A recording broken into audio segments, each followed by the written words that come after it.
नमस्कार दोस्तों। तो स्टार्ट करते हैं हम topic about R H incompatibility के बारे में। R H factor in pregnancy. R H factor in pregnancy.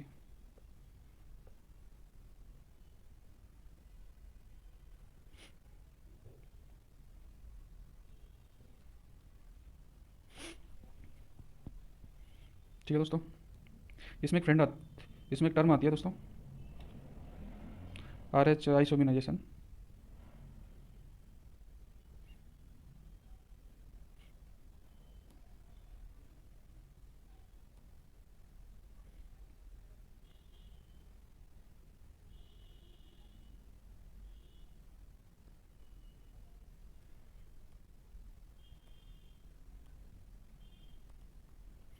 R H आइसोमिनाइजेशन, इसका मतलब क्या होता है दोस्तों? इसका मतलब होता है कि अगर कोई एंटीबॉडी किसी एक ह्यूमन बॉडी में बने और act against red cell of another human body, मतलब एक बॉडी में बने और दूसरी ह्यूमन बॉडी में रिएक्ट करे।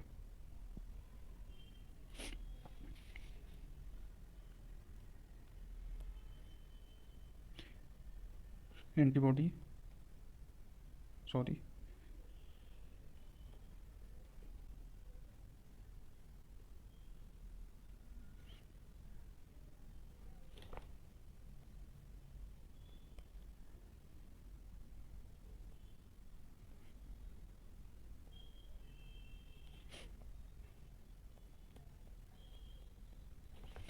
Antibody made in one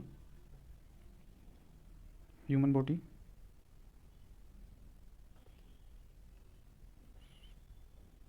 and act against RBC of another human body।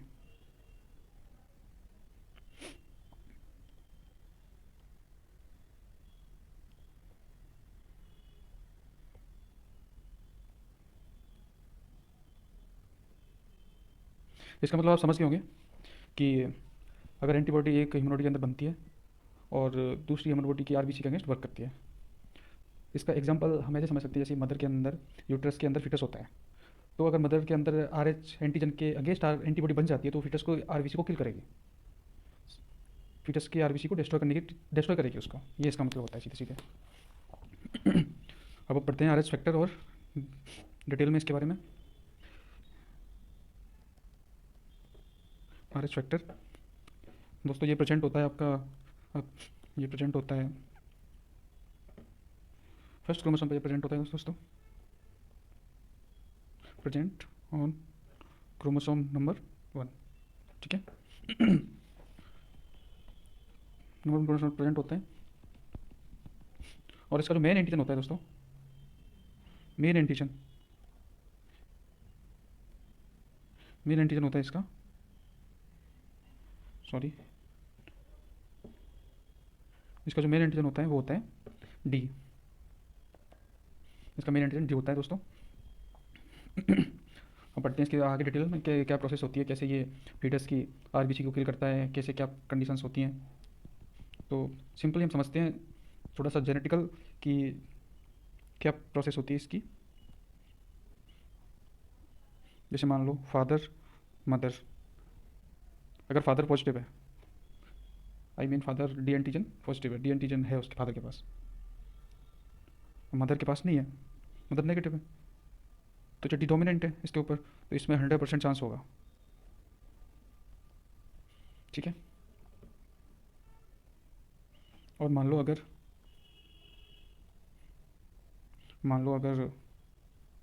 Father mother, father एक डी पॉजिटिव है एक डी नेगेटिव है, मदर एक डी पॉजिटिव एक डी नेगेटिव है, तो इसमें 75% चांस होगा और इसमें नेगेटिव होने का कितना परसेंट चांस होगा? 25%।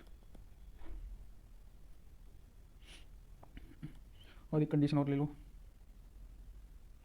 जिसमें फादर मदर, फादर अगर एक डी पॉजिटिव एक डी नेगेटिव, मदर की एक पॉजिटिव एक नेगेटिव, तो इसमें चांस होगा दोस्तों डी, डी 50% चांस होगा इसमें।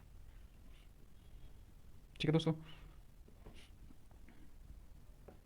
एक फादर मदर, अगर मान लो दोनों ही नेगेटिव नेगेटिव हैं तो इसमें 0% चांस होगा, किसी में है ही नहीं। एंटी एंटीजन आ रहा है, एंटीजन किसी में है ही नहीं, तो एंटीबॉडी नहीं बनेगी। अब सिंपल सा कंसेप्ट समझते हैं हम एक चीज़ का, कि मान लो मदर का जो ब्लड है वो कैसे मिक्स हो सकता है फीटल के ब्लड से, किस टाइम पे मिक्स हो सकता है, कंडीशंस क्या होती हैं उसकी कि जब मदर का जो ब्लड है वो फीटल के ब्लड से मिक्स हो जाए और फीटल की आरबीसी उसको किल करते हैं, अगर माँ के अंदर आरएच एंटीजन एंटीबॉडी बन चुके हैं। तो ये कंडीशंस होती हैं कुछ, तो लिखते हैं इसको दोस्तों।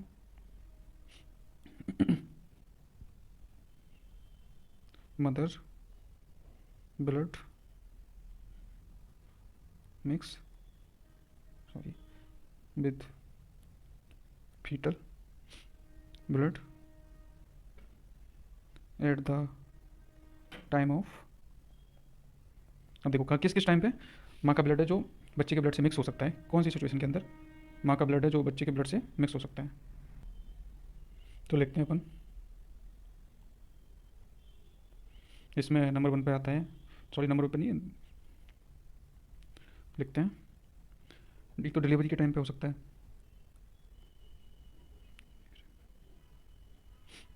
और अबॉर्शन के टाइम पे हो सकता है,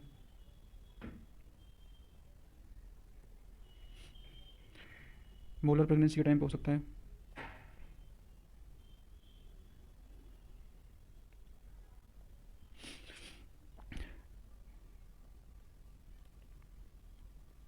एक्टोपिक प्रेगनेंसी की कंडीशन में हो सकता है,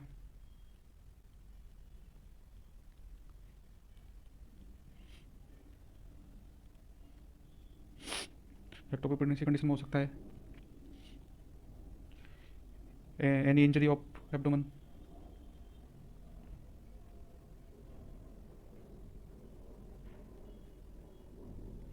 मतलब मान लो कोई मदर अगर सीढ़ियों से गिर जाती है, उसको इंजर्ड हो जाती है, कहीं गिर पट जोर से गिर पड़ती है कहीं पर, तो उसकी वजह से एब्डोमेन इंजरी हो सकती है उसको, और थोड़ा बहुत ब्लड वहाँ पे मिक्स हो सकता है इस कंडीशन में। तो दोस्तों ये कंडीशंस होती हैं जिसमें फीटल ब्लड होता है जो माँ के ब्लड से मिक्स हो सकता है। अब देखते हैं अपन केस समझते हैं कि कैसे क्या चलता है, इनके अंदर क्या प्रोसेस रहती है।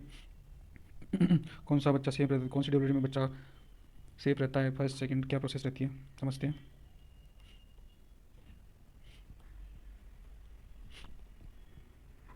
दोस्तों मान लो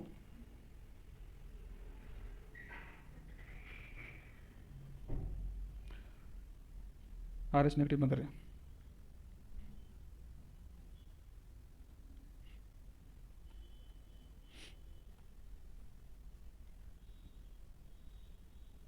आर एच नेगेटिव मदर है,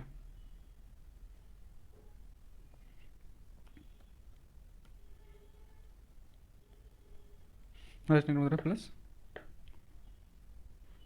आर एच पॉजिटिव बेबी है, बच्चा आर एच पॉजिटिव है। ठीक है,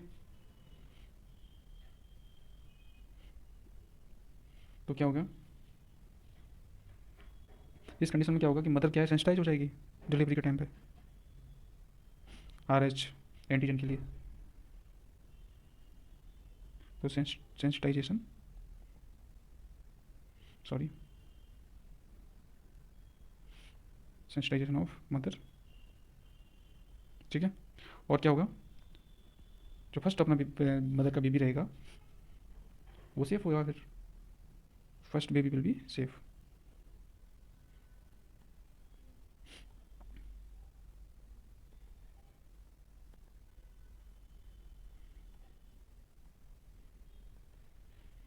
first baby will be safe.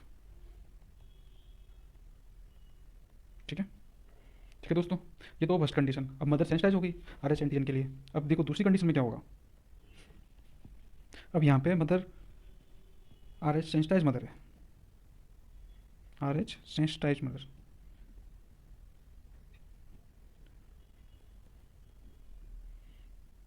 Sensitize mother. ठीक है, और इसका मान लो सेकेंड बेबी भी आर एच पॉजिटिव है,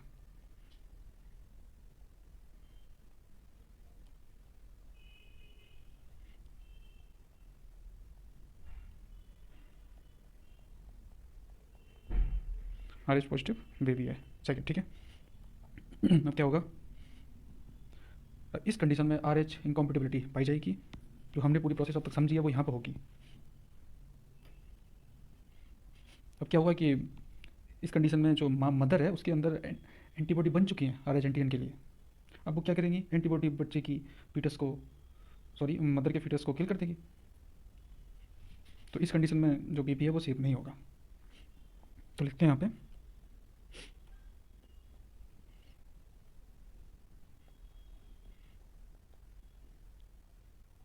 R H in compatibility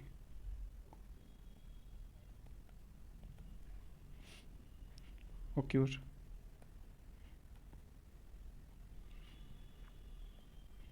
baby is not safe।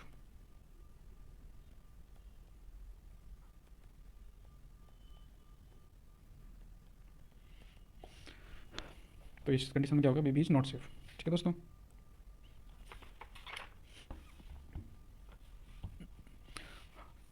अब हम बात करते हैं कि जो एंटीजन है, एंटीबॉडी है जो माँ के अंदर बनी हुई है, जो फीटस में क्या करती है, उसको कैसे किल करती है, क्या प्रोसेस रहती है उसकी, हम उस चीज़ को समझते हैं।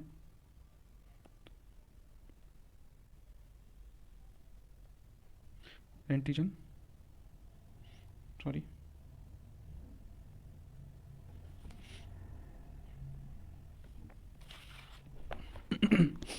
एंटीजन एंटीबॉडी, एंटीजन या एंटीबॉडी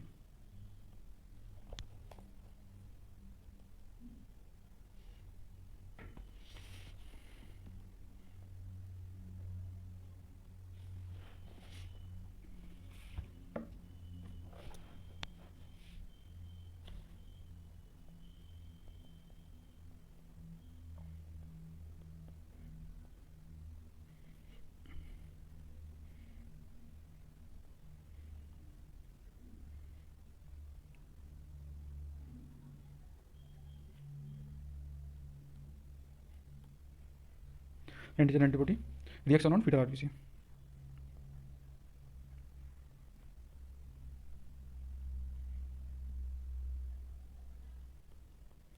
रिएक्शन ऑन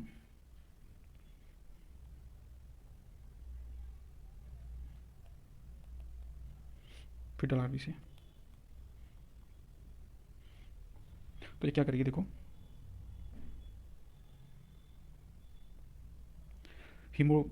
हीमोलाइसिस करेगी एक तो ये हीमोलाइसिस, एनीमिया करेगी बच्चे के अंदर, आरबीसी कम हो जाएगी उसकी, आरबीसी को किल करेगी तो बिलिट्रूबिन बढ़ जाएगा बच्चे के अंदर, फीटस के अंदर, बेबी के अंदर।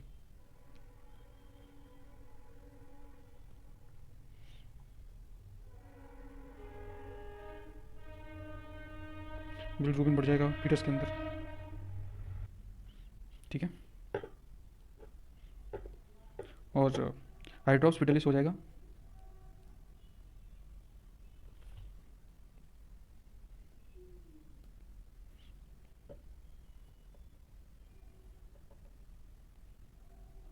हाइड्रोप्स फिटलिस हो जाएगा। और एरिथ्रोब्लास्टोसिस फिटलिस भी हो जाएगा इसके अंदर। अब आता है इसके ट्रीटमेंट के बारे में कि इसको हम रोक कैसे सकते हैं। तो इसका इलाज ये है कि अगर हम मान लो अगर मदर की डिलीवरी होती है, अगर उसके 72 आवर्स के अंदर उस टाइम ही हम अगर बनी बनाई एंटीबॉडी दे दें तो क्या होगा कि मदर के अंदर पहले से ही एंटीटी प्रेजेंट होगी, तो जितनी भी आर एच एंटीजन होगा तो उसको उसके अंदर ख़त्म कर देंगे ये। जब तक माँ के शरीर को पता चलेगा कि कुछ भारी एंटीजन आया हुआ है तो वो पहले ख़त्म कर देगी उसको, तो वो एंटीबॉडी नहीं बना पाएगा अगर हम ऑलरेडी एंटीबॉडी दे दें तो ये इसका ट्रीटमेंट है। पर शर्त यही है कि इस अपन को जो एंटीटी देनी पड़ेगी एंटीबॉडीज़ की वो 72 आवर्स के अंदर ही देनी पड़ती है। Treatment given entity with in 72 hours.